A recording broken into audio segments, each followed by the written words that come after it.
Okay, so we've established then that a duty of care is owed in negligence. The second thing we have to turn our mind to is whether that duty has been breached. And I think the difficult thing when you're studying negligence is that you tend to wrap everything up into one situation. You tend to think, okay, that was bad, there should be some legal redress for that.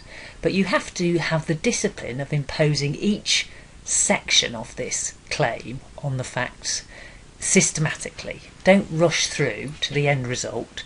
Say, hang on a minute, let's see, did a duty arise? Has the duty been breached? Did that breach cause the damage that's been claimed? So in this section we're looking at the breach. So we've established a duty is owed. Has the required standard of care been met?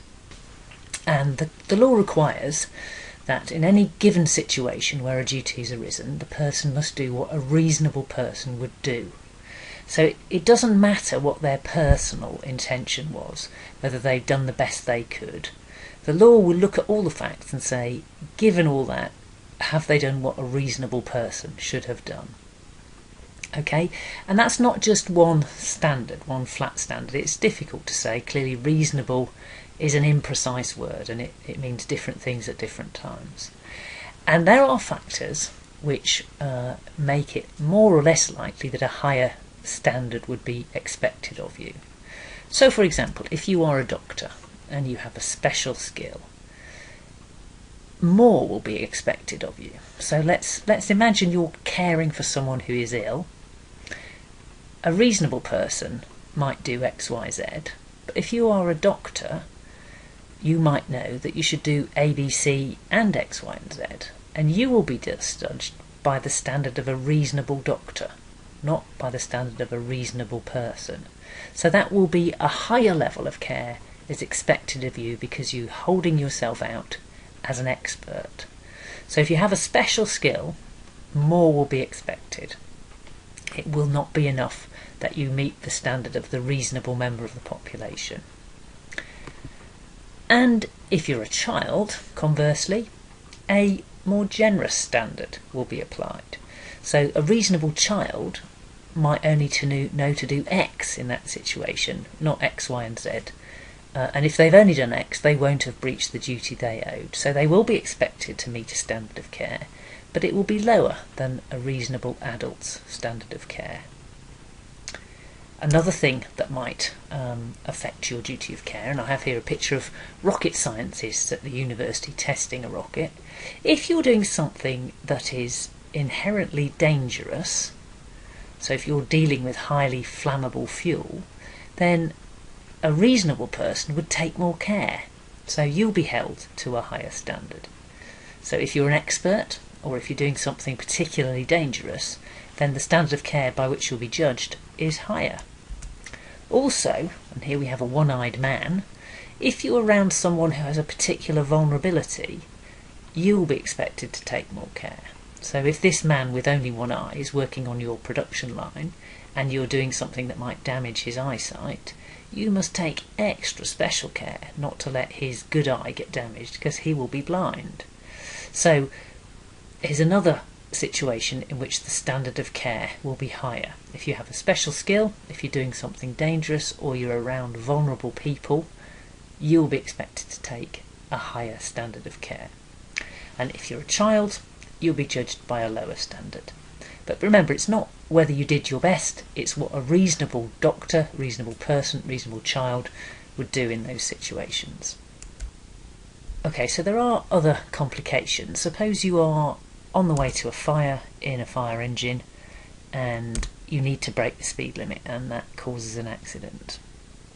It's quite complicated to know what the reasonable person in that situation would do, because you're balancing risk of damage with advantage.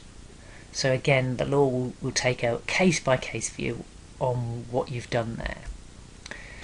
And here's an odd one. Suppose you've had surgery and left in your stomach are a pair of surgical scissors. The law in negligence normally requires that the person claiming that there was a negligent breach of duty has to prove that on the balance of probabilities. But in this case, where the facts are so extreme, they almost speak for themselves, the law changes the burden of proof. So remember, the standard of proof is the balance of probabilities. The burden of proof is who has to prove it. So normally the burden of proof sits with the person making the claim. But if some set of facts is so obviously odd, like this, you've got surgical scissors inside your stomach. If the surgeon wasn't careless, how the heck did they get there?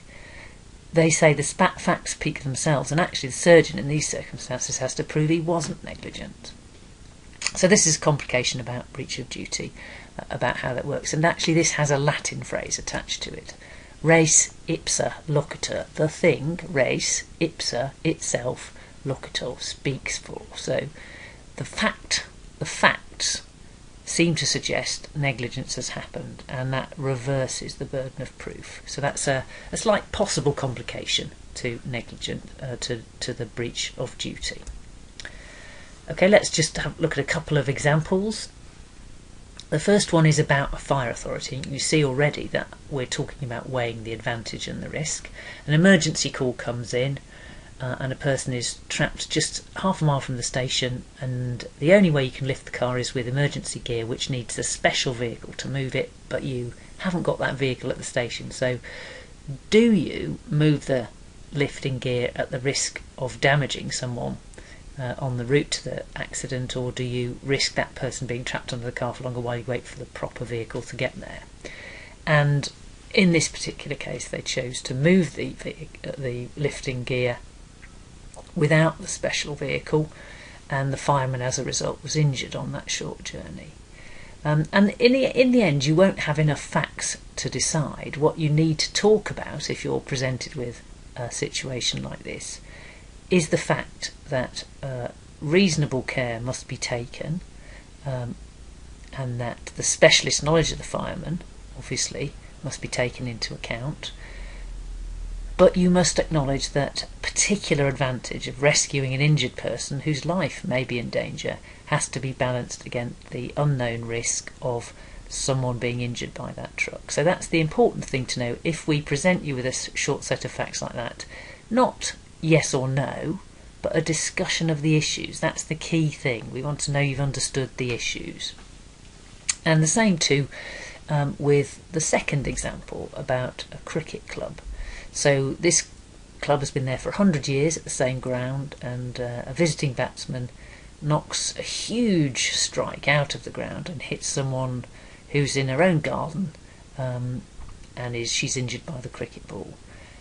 And this again based on a real case too, and all the factors there.